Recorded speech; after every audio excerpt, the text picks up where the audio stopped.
sinabi kung ayaw mo maniwala. Ano pang silbi ng buhay ko? Kung siya ang dahilan kung bakit ako nabubuhay.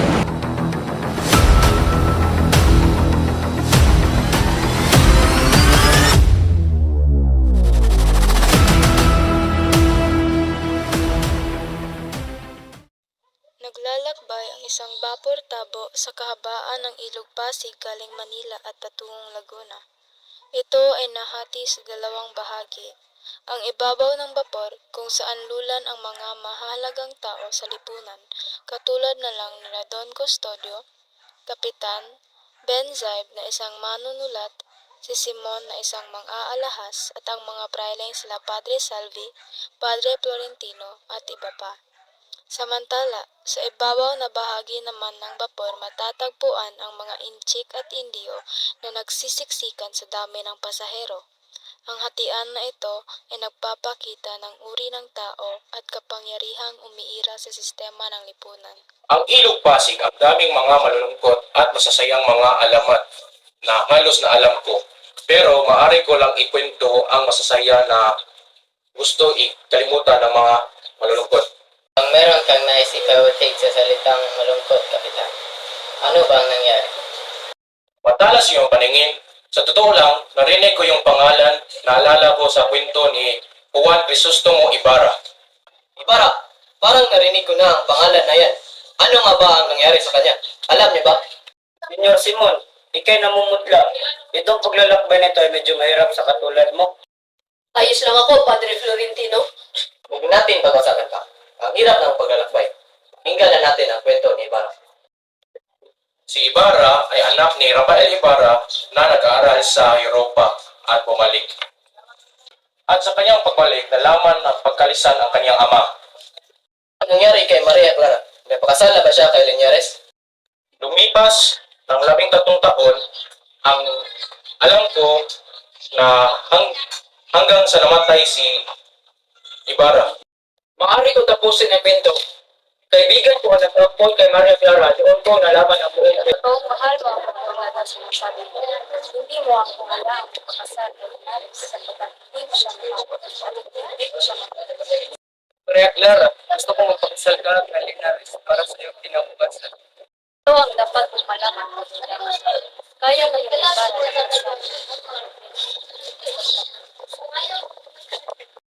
Ngunit wala na siya, patay na siya. Ano ang maaari kong gawin? Hindi ko naman siya kayang buhayin muli. Kaya mo kung tulungan. Hindi. Hindi ako mapayag na ikaw ay maging isang madre. Dalawa lang ang pinag-iisipan. Ang mamatay o pumasok ng kumpento. Pumili ka sa dalawa. Walang magawa si Padre Damaso kung hindi ito pa rin ang hiling na dalaga na pumasok sa kumbento.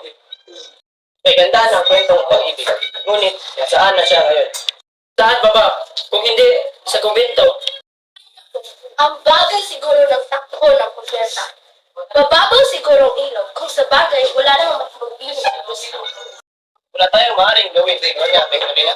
Ayoko sana kung training yung sinabi niyo, Ginoo. Ngunit napakababaw ng ilog, kaya natin itong malutas. Maghuhukay tayo ng panibagong lagusan.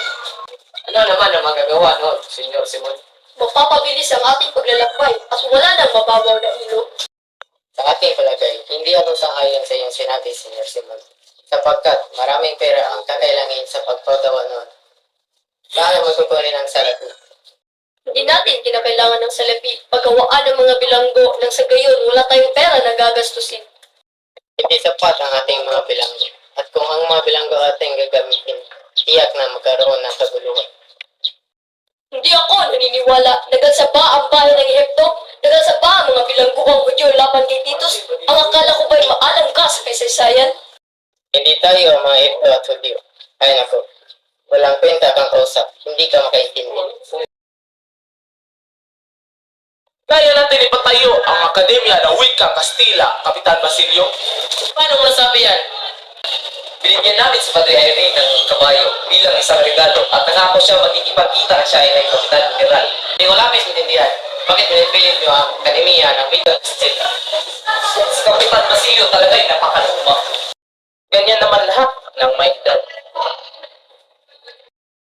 Tsaka Saka nga pala, anong sabi ng iyong tiyong si Padre Florentino tungkol sa inyong dalawa ni Paulita? Payag naman siya sa totoo lang. Ang problema lang ang kanyang tiya si daw na Victorina. Oo nga eh. Talaga ba? Nais niya ipahanap sa iyo ang kanyang asawa? Oo, kung hindi maaaring mawala sa akin ang pinakamamahal. Pero sa totoo lang, si Don Diversio ay nagtatago kasama sa aking tiyo. Oo. Sagani. Ito nga pala, Senior Simon.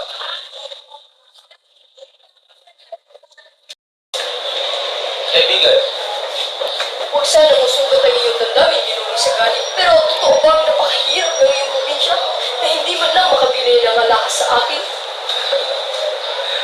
hindi kami bumili ng bagay hindi kailangan. Yan ang dahilan bakit hindi kami bumili. Oo, ganun nga. Tayo dapat uminom ng alak para magdiwang sa panundan ng iyong probinsya. Salamat, Senyor. Hindi ako uminom ng alak. Paalam, mga kaibigan. Sagani. Ayaw ko kay Simon. Hindi ko alam, Basilio. Mabigat ang loob ko sa kanya. Oo nga eh. Dahil sa siya malakas sa tao. Talaga ba? Ayon sa sama-sama. Nakita na ba niya si Kapitan Shadow? Oo, kasama niya sa pagdating.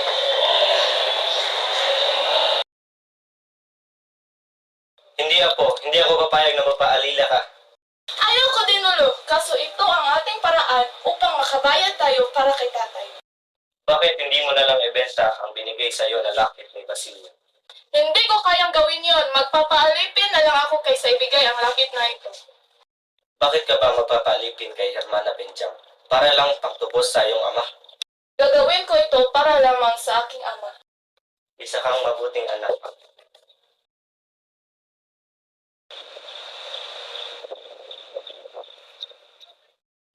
Sino ka? Diyan ka lang sa kinakatay mo. Ayaw mo masaktan. Nalaman ko, matagal na tayo nakita noon pa. Dito, kilala mo ako? Marami ng tao paano namatay ka na kay Mara. Saan mo kayo Basilio? Ay dapat manatilihin lamang. Walang dapat na makaalam. Maaaring ikamatay mo o ikamatay mo. Hindi ko balak ipagkaluluka, Senyor. Ngunit ang iyong lihim ay hindi malalaman ng iba. Nasa yun sasabihin ko Basilio. Pareho tayong tutol sa lipunan. Ay yung ina na baliw sa kasakiman at yung kapatid na pinatay. Umalis ako sa ating bayan upang magpayaman at magkimti sa kanilang lahat. Kung tayo naghahanap ng katarungan, dapat tayong magtulungan, Basilio. Ika'y nag-iisa lamang. Ngunit ang gobyerno ay napakalakas. Paano mo magagawa ang inyong paghiniganti? Pinaglikbay upang magpayaman. At ang pang-aabuso nila. Ang kasamahan nila ay minsan na rin akong kasama. Bakit? Ang mga taong masasaktan at naabuso ay magiging kasamahan natin pagdating ng pagkakas. Maasahan ko pa ang tulong. Isang pribiliya iyon. Ngunit kinakailangan kong tangihin. Hindi ako taong politiko. Nais ko lamang maging manggagamot at iyon ang dapat kong gampanan. Bago magkamot ng mayayaman, kaputin mo muna ang iyong bayan. Kinakaya mo bang nakikita ang iyong mga mata sa katotohanan na ang iyong ina at kapatid ipinatay dahil sa kasakiman ng Espanya? Pag sumama ba ako, mabubuhay ba sila? Bayan, hayaan mo na lang ba? Ikaw ang dahilan kung bakit ako nag-aaral na mabuti, Senyor. Naniniwala ako sa katarungan na ang ating bayan ay makakawala. Kaya may karapatan sa sariling desisyon mo, Basilio. Hindi na kita ang aking naiintindihin ang aking pag-isip. Ngunit, kapag nagbago ang iyong isip, puntahan lamang ako sa aking tahanan.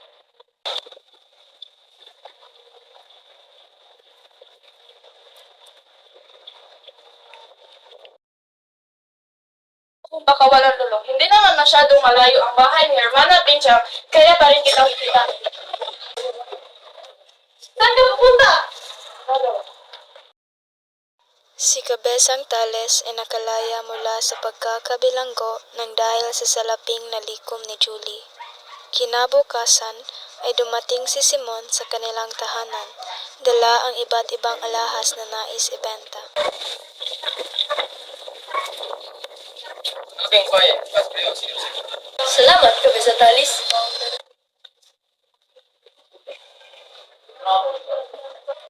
Ang aking plano ay magpapatuloy papunta sa San Diego. Ang aking revolver ba ay sapat na para sa Guardia Civil? Hindi ko sigurado, Senyor. Sobrang ang revolver ay napakalakas. Tama, ngunit ang aking revolver ay kaya silang dayunin. Nakikita mo ba ang puno niyan? Tignan mo, revolver ay simple at napakalakas. Dapat, nabili ko ang aking revolver sa ibang bansa. Kung meron kang magugustuhan sila, huwag kang magpapalata dahil tataasan ni Simon ang presyo. Tama. Matalas ang pag-isip niya pagdating sa negosyo. Ito ang unang pagkakataon na ipapakita ko sa inyo ang mga pulseras na ito sa buong mundo. Napakagandang diamante at mga ruby. Ang kayamanan ay maaari mong ikasiragi ng sinang. Ang isang dakot ay malaking porsyento sa ating bayan na makukuhin lamang sa lakwaan. Tama si Senyor Simon. Tama. Ang kayamanan ay maaaring maging dahilan sa mga masasamang bagay sa buhay. Kung ay bumibili at nagbebenta rin ng mga alahas, may maiaalok ba kayo sa akin, kabisang talis? Wala kang maayos yun, Simon. Sa halip lahat ng itinabi ng anak ay binenta na. Mali ka, kabisang talis. Mayroong itinira si Julius, ang lakit na ibinigay sa kanya ng Basilio. Ang lakit na iyon ay mahalaga kay Julie. Sa totoo lang, mas pinili niya pa magpaalila kaysa mahiwalay sa lakit ni Maria Clara. Maria Clara, Oo, Sir Simon. paano na pa sa kamay ni Basilio ang lakit na iyon? Ito ngayon, binigyan ni Maria Clara sa may tawag ito. Hindi ko pa nakikita ang lakit na yan, kabisang talis. Ngunit, gusto ko na siyang bilhin sa halagang 500. 500? Kinakailangan ko muna kausapin ang aking anak, Sir Simon. Babalik ako bago lumili. Hinihintay ako, kabisang talis.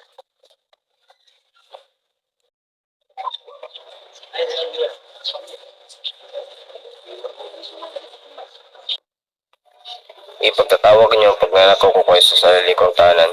Ipagpalit ko ang mga kalyo sa inyong revolver. Kailangan ko mga sandata sapagkat ako'y namamundok at sasama na sa mga talisan. Pinapayo ko mag-iba na kayo nanandas sapagkat sa oras na mahulog kayo sa aming mga kamay, ay tiyak na hingi kayo ng malaking Tingnan tubos. mo ako, kabisang talis. Aking pahahalaghan kung tatanggapin mo ang aking hiling. Kung alam ko lang ang aking pera ay hindi unlad, sana hindi ko na lang sinigat. Hindi pa ba sapat na siya ay nagpaalila sa iyo? Ngunit kulang pa. Huwag kayong mag-alala. Handa akong bayaran ang lahat ng nagastos na pera. Patubos lamang si Julie. O siya, sa akin ang bayad. Julie! Julie! Kasi mo, ikay malaya na Julie. Hindi ka na magiging alipin. Hindi ko alam kung paano kita pakasalakatan. Ang iyong kasiyahan ay sapat na. Para sa iyong kasiyahan, gagawin ko ang lahat. Ang aking pinag-isipan kung saan ka tinitira na ako. Bakit ka mong gamitin mas gusto? Malalaman mo mamaya, Julie. Pagalagpasan ang plano patungkol sa paralan. Masyadong mahabang proseso iyon. Ano ba bang meron dyan? Mga estudyante ay umiling ng bagong struktura na dapat gawin sa pamahalaan. Ano ba yan? Wala na bang ibang problema maliban sa paaralan? Ano bang kaibangan nito? Ngunit kapitan, ang mga estudyante naghahangad ng Akademya ng Wikang Kastila. Akademya ng Wikang Kastila? Ano bang pumasok sa isip nila upang maisipan nila yan? Kaibangan! Aking pananaw, magandang suportahan ang ideyang ito. Portahan, ang inyong iniisip ay mali. Dapat hindi ito pagbigyan dahil ang mga Indio na intindihan ang wika Kastila, lagi lang tayong tututulan. Sa iyong sinabi, naniniwala ka ba na kung napag-aralan nila ang wikang Kastila ay kanilang ikawabubuti? Oo, dahil sa isang hiling, pabaliwan at hindi naalala. Kung ako ang tatanungin, nakakapanghinala ang panukulan niyan. Tama, magkaroon lamang ng tahimik na pag-aalsa gamit ang papel at lapis. Pag-aalsa, sa tingin ko hindi ko nakikita ang sinabi mo at Silvi. Sa isang punto, paano ko lang ay galing sa isang taong nang gusto-gusto ng pagbabago. Pamahala ba ito ni Sigani? Isang walang kwentang binata na pamangkin ng isang Indiong pare at suportano nila Makaraig at Basilio. Sa aking konklusyon, ang panukulang iyan ay dapat hindi gawin. Hindi tayo makasisiguro kung anong klaseng taong itong si Basilio. Sa halip, wala si Padre Salve upang tayo ikwentuhan tungkol sa binata. Parang ang daming tinatagong lihim ng Basilio ng inyong sinasabi. Siya ay may masamang imahe sa mga gwardya sibil sa kanyang kabataan at ang kanyang ama ay namatay dahil sa isang pagbubuhat. Kung ganon, gusto ko ang kanyang pangalan na Basilio. Ang mga Indio ay dapat lang huwag matuto ng wikang Kastila. Ang dapat nila matutunan ay magbayad sila ng buwis at sundin ang ating utos. At dapat manatiling mangmang. Nasaan na si Makaray? Anong nagpapatagal sa kanya? Magsiyahan mga kaibigan, tayo ay magtagumpay. Ano ang ibig mong sabihin, Makaray? Kita kami ni Padre Aaron kanina na sinabi niya sa aking panikula na mahigit ay isang linggo na pinag-usapan ni Padre Camora at Padre Salve ang pang-aalahas. Pinotol ng Kapitán General ang usapin, ngunit inangat kay Padre Aaron ang usapin ng pang-edukasyon at doon malalaman ang resulta. Di ba matagal yun?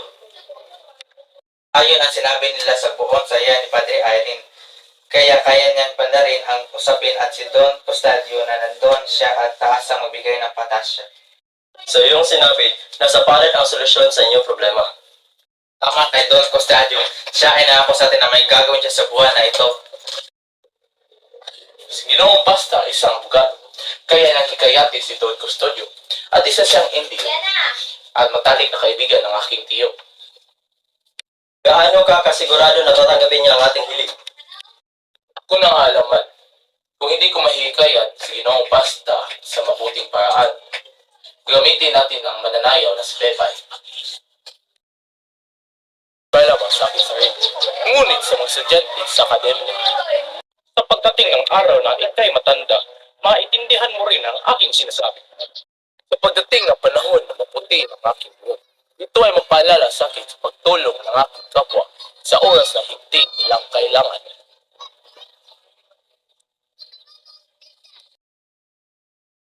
Napakadaming bayarin, ngunit kaunti lang nagbabayad. Kahiya-hiya, kailangan ko ng pera. Akala ko ba'y mababayaran mo na ang 9,000 na inutang mo sa akin? Babawasan ko ang 9,000 at magiging 7,000 na lamang. Ayoko malugi ang iyong negosyo dahil sa akin. Isang kondisyon. Ano yun? Ang mga armas ay ipagtatago ko sa iyong tindahan upang matago. Hindi sila kasya sa aming bahay.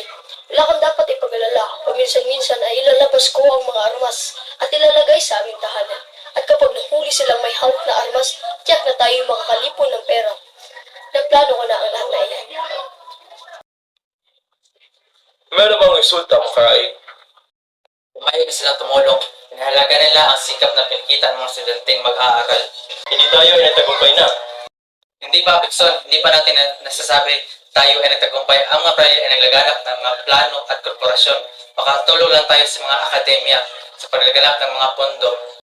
Ang nakatawa pa, si Padre Aaron na gusto natin bigyan ng solo ang mga magbibigay bilang pasasalamat sa pagtulong. Wala talagang sigurado sa mundong ito. Aking pinaniniwalaan din. Kala ko naman tayo ay nagtagumpay na.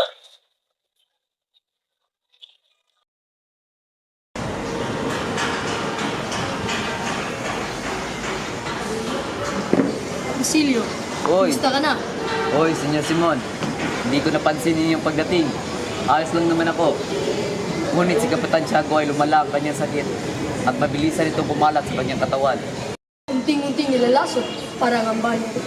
Basilio, makinig kang mabuti sa akin. Dahil sa kaunting sandali, magsisimula ng magsikan. Senyor Simon, nalala mo pa ba yung sinabi ko dati na ayaw kong magsasali sa politika?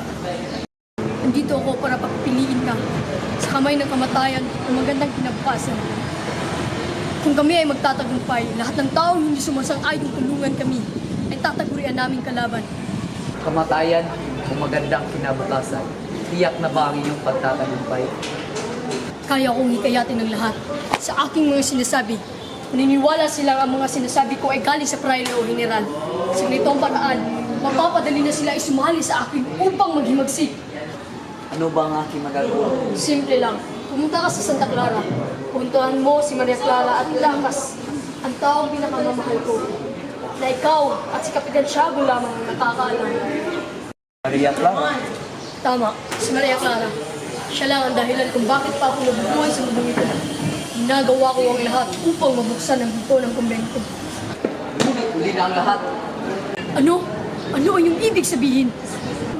Matagal nang patay si Maria Clara. Sinungaling! Buhay pa si Maria Clara! At ngayong gabi, masasalba ko at ikaw ang mamamatay! Totoo ang aking sinabi. Kung ayaw mo maniwala, bisitahin mo sa kumbento. Ah! Namatay siyang hindi ko siya nakikita. Namatay siyang hindi niya nalalaman na ako'y nabubuhay ng dahil sa kanya. Ano pang silbi ng buhay ko kung siya ang dahilan kung bakit ako nabubuhay?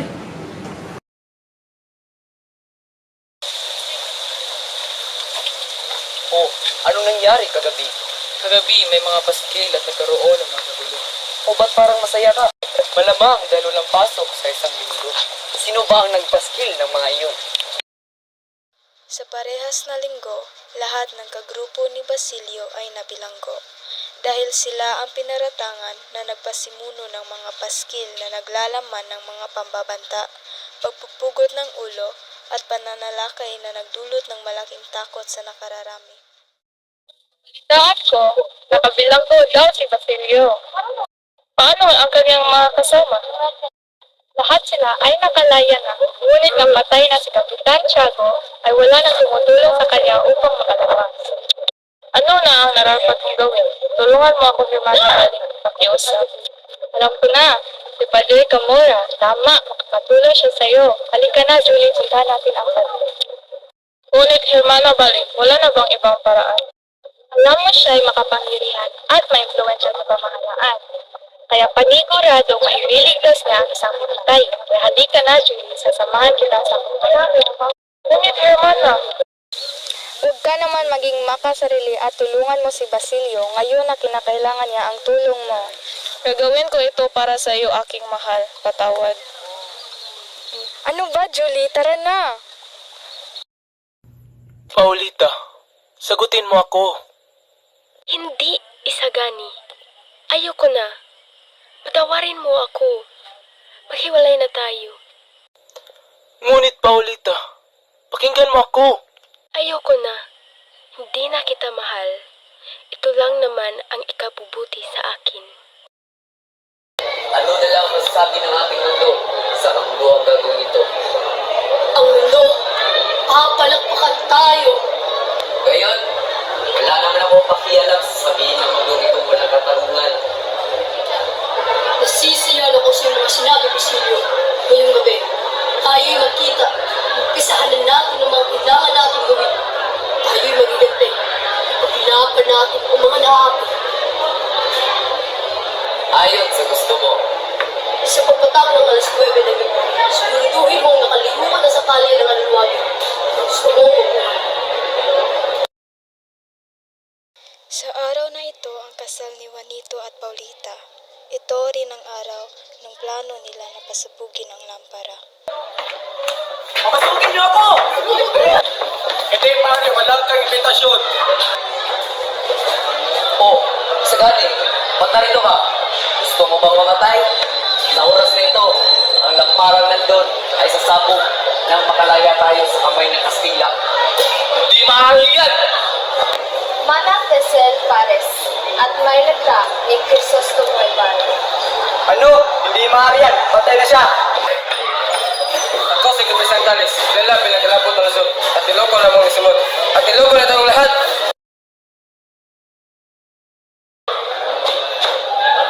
Padre Dimitrino, tulungan mo ako! Oh, Simon, anong nangyari sa iyo? Halika't gagamutin yung mga sugat mo. Maaari ba akong uminom, Padre? Sandali lang. Mahabagin, ano ang iyong ginawa, Simon? Diyos lamang ang may alam kung ano ang mangyayari. Ngunit, tila huli na ang lahat. Nakaramdam na ako ng sakit, malubhang sakit, at alam kong hindi na rin ako magtatagal. Siguro'y ang pagkawala ko ay makakatulong sa aking mga kapwa Pilipinong nagdurusa sa mga kamay ng mga Kastila. Sana'y mabuksan ito ng kanilang kaisipan kung bakit ko ginawa at binuo ang planong himagsikan. Sa aking pagkawala, umaasa akong mapupukaw ko ang kanilang damdamin na lumaban sa kanilang sarili at huwag nang magpatukso sa mga abuso ng Kastila. Tayo'y lumaban mga kapwa kong Pilipino para sa ating kalayaan ito.